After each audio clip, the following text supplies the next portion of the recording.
एक ऐसे महान संत के बारे में है जिन्हें परमेश्वर कबीर जी ने न सिर्फ सह शरीर दर्शन दिए बल्कि अपने साथ सतलोक भी लेकर गए।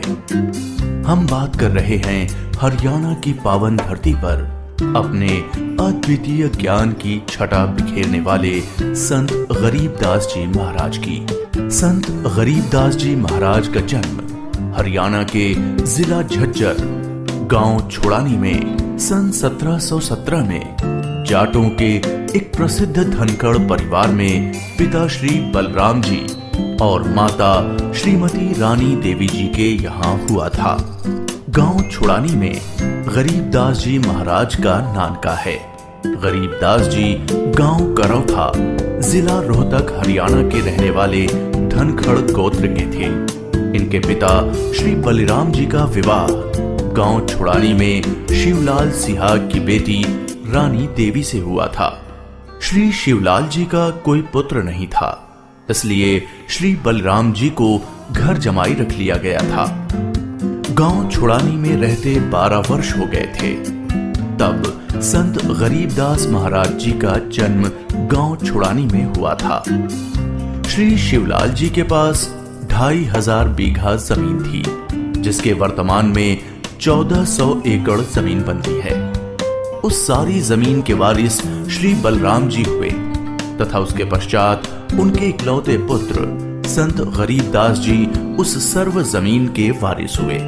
गरीबदास जी बचपन से ही अन्य ग्वालों के साथ गौ चराने जाते थे।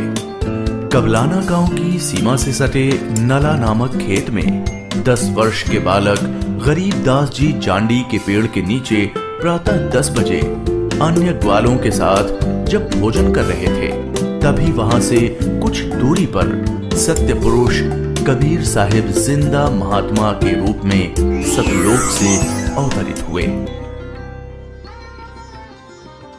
गरीबू, सूरज सर पर आने वाला है, चलो हम सभी भोजन कर लेते हैं। हाँ चलो। हाँ, चलो चलो चलो उस जांडी के पेड़ के नीचे बैठते हैं। आ जाओ चलो चलो चलो। अपनी पोटली खोलते हैं, देखो तो सही मेरी पोटली में क्या है आज। लो गरीबू, तुम भी खाओ इसमें से। हाँ।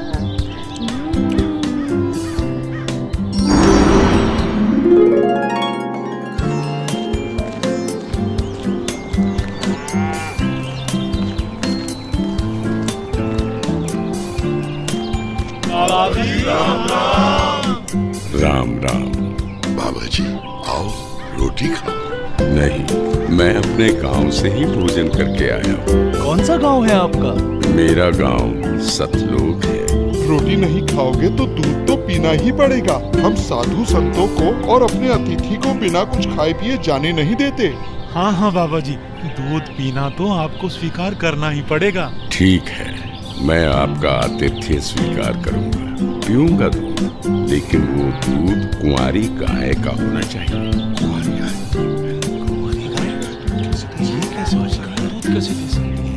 बाबा जी, आप दूध पीना नहीं चाहते, इसलिए आप मजाक कर रहे हो। ऐसी बात नहीं है, मैं कुंवारी गाय का दूध पीता हूँ, इसलिए अगर आप मुझे कुंवारी गाय का दूध पिला सकें तो मैं आपका दूध स्वीकार कर लूंगा।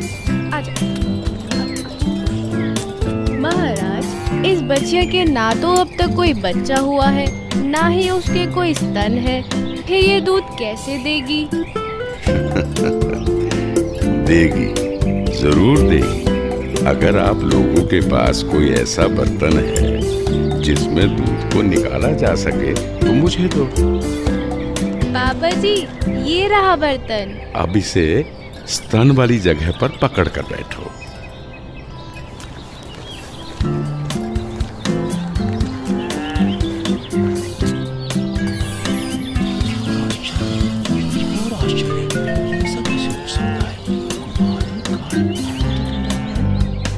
ये लो महाराज जी, ये तो आप ही का चमत्कार है।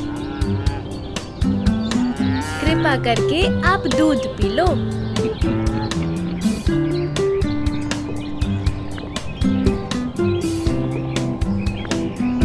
ये लो, ये बाकी बचा दूध आप लोगों के लिए प्रसाद है, आप ग्रहण करें। ये दूध हम नहीं पी सकते, ये तो पाप का दूध है।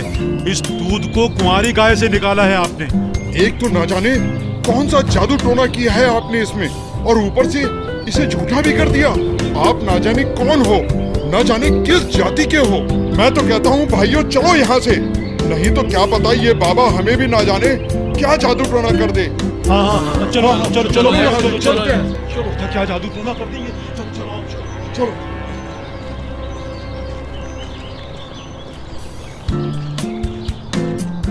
लाओ भगवान, ये प्रसाद मुझे दे दो, फिर ना जाने कब आपका बनाया हुआ प्रसाद नसीब हो।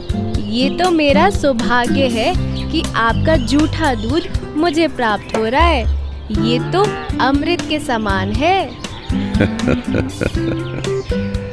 बेटा, ये दूध किसी जादू टोने से बनाया गया दूध नहीं है, और ये इस लोक का भी नहीं है। ये तो मेरे लोक अर्थात सतलोक से आया है। तुम इसे पी लो, तुम्हें बहुत लाभ होगा। ठीक है बाबा जी, दीजिए। बेटा, परमात्मा की भक्ति किया करो, उसका नाम लिया करो। ये मनुष्य का जीवन बार बार नहीं मिलता। जी भगवान, भक्ति तो मैं करता हूँ, राम राम करता हूँ, सीता राम और राधे श्याम का भी जाप करता हूँ, बजरंग बली की जय भी बोलता हूँ और शंकर भगवान की पूजा भी करता हूँ। बेटा, इन भगवानों की भक्ति से मोक्ष नहीं मिल सकता। तुम जन्म और मरण के बंधन से मुक्त नहीं हो सकते। परमात्मा गरीबदास जी को ये समझाते हैं कि स्वर्ग तो मनुष्य को केवल भ्रमित करता है, जिससे वो सतलोक की प्राप्ति न कर सके। स्वर्ग का वैभव दिखाकर मनुष्य को असली परमात्मा के पास जाने से रोका जाता है। भगवान, आप कहाँ से आए हैं? बेटा, जहाँ से मैं आया हूँ वो एक ऐसा स्थान है जहाँ आप इस मृत्यु लोक के बंधन में आने से पहले रहते थे। बाबा जी, क्या मैं इन सभी लोगों का अनुभव कर सकता हूँ? अच्छा ठीक है, तुम पेड़ के नीचे बैठ जाओ। जी भगवान। गरीबदास जी अपने हाथों को जोड़कर वहीं पेड़ के नीचे बैठ जाते हैं। जिंदा बाबा के रूप में आए कबीर परमेश्वर जी बालक गरीबदास को नाम दीक्षा देते हैं और गरीबदास जी के सर पर हाथ फेरते हैं। जैसे ही बाबा जी ने हाथ फेरा, गरीबदास जी की आत्मा बाहर निकली। गरीबदास जी की आत्मा ने बाबा जी को प्रणाम किया। प्रणाम भगवान। चलो गरीबदास। परमात्मा गरीबदास जी को गणेश का लोक, ब्रह्मा का लोक, शिवलोक, विष्णु लोक,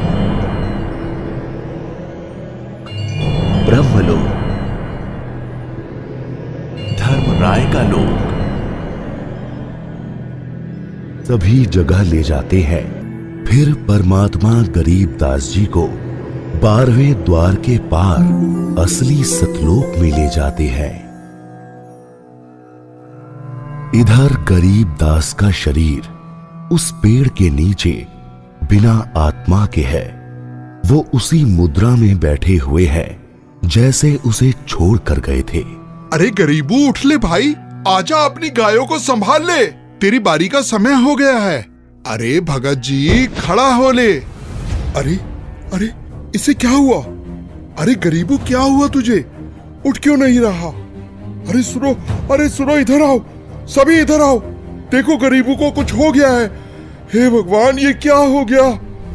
हे भगवान, ये क्या हो गया? गरीबू, भागो भागो, गरीबू मर गया, मर गया। हे भगवान, ये क्या हो गया?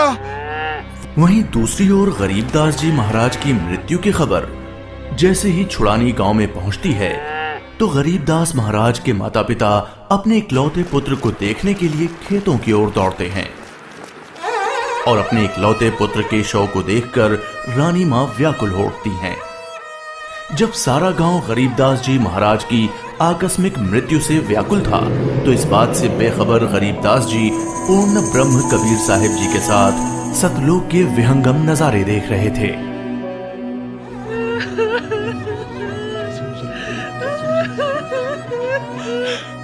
गरीबों को उसी पाखंडी बाबा ने दूध पिलाकर मारा है। हाँ, उसी ने कुछ जादू टोना किया है। देखो ना, गरीबों की माँ का रो रो कर बुरा हाल हो गया है। हे भगवान, कितना सुंदर लोक है। ये महल किसका है? ये महल तो करोड़ों सूर्यों के तेज से भी अधिक तेज वाले परमात्मा का है। चलो अंदर चलो। इसका मतलब ये बाबा जी जो मुझे यहाँ सतलोक लेकर आए हैं, वो भगवान के सेवक है। असली भगवान तो ये है। मुझे इन्हीं सिंहासन पर बैठे हुए परमात्मा की पूजा करनी चाहिए। आखिर ये कैसी माया है? बाबा जी पर तो खुद परमात्मा ही चावर कर रहे हैं।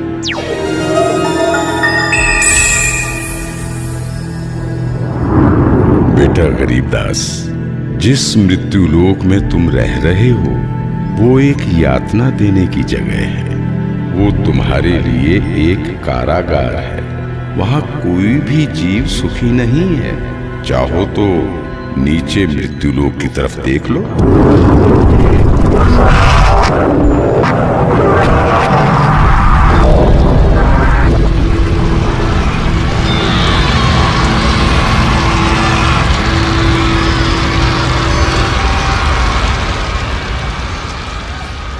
यही है मृत्यु लोक की सच्चाई, जहां फंसकर मनुष्य अपना कीमती जीवन नाश कर देता है और कर्म कांडों में फंसा रहता है। बेटा, मृत्यु लोक पर तत्वज्ञानी संत की कृपा से मुक्ति पाकर तथा मृत्यु लोक के अलावा यमलोक, स्वर्ग लोक, विष्णु लोक, शिव लोक, ब्रह्म लोक जैसे जिन 21 ब्रह्मांड के लोकों में तुम गए हो, वहां से भ्रमित हुए बिना जो भी जीवात्मा सतलोक में आती है, तो सतलोक में खाली पड़े महलों में वो बिना किसी भेदभाव के रहते हैं।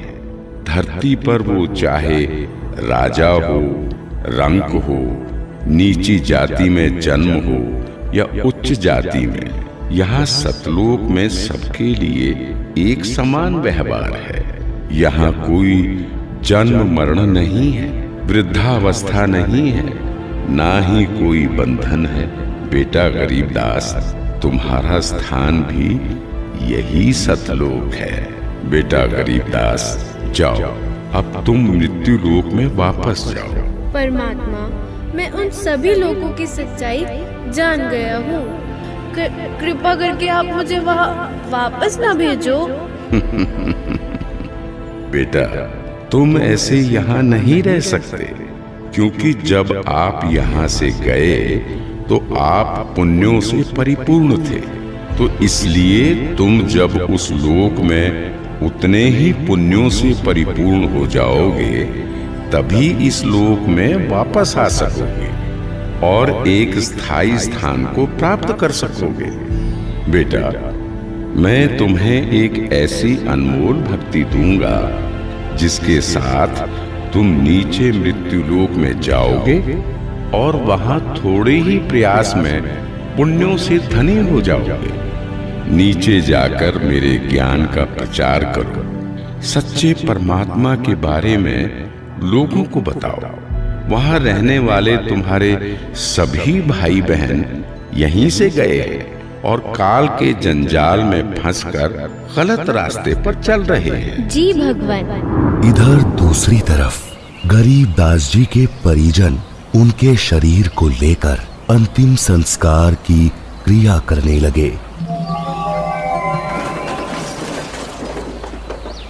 प्रपटन वो परलोक है जहाँ अदली सतगुरु सार, भक्ति हेत से उतरे पाया हम दीदार। बेटा, तुम्हारी तो मृत्यु हो गई थी। नहीं पिताजी, मेरी मृत्यु नहीं हुई थी। जो बाबा जी हमारे पास आए थे वो तो साक्षात कबीर भगवान थे। वो मुझे अपने सतलोक ले गए थे। सतलोक? हाँ, सतलोक जो सभी लोकों से ऊपर है, वही हमारा असली घर है। वहाँ जाकर मुझे पता चला कि कबीर भगवान ही इस संपूर्ण ब्रह्मांड, संपूर्ण जगत के मालिक हैं और वही असली परमात्मा है। बोलो कबीर भगवान की जय। अजब नगर में ले गया हमको सतगुरु आन, झिलके बिंब अगाध गति वहाँ सोते चादर तान। अनंत कोटि ब्रह्मांड का एक रति नहीं भार, सतगुरु पुरुष कबीर है कुल के सृजनहार। और इस तरह कबीर भगवान सहशरीर धरती पर आए और न सिर्फ गरीब दास जी को दर्शन दिए, बल्कि उनको सतलोक ले जाकर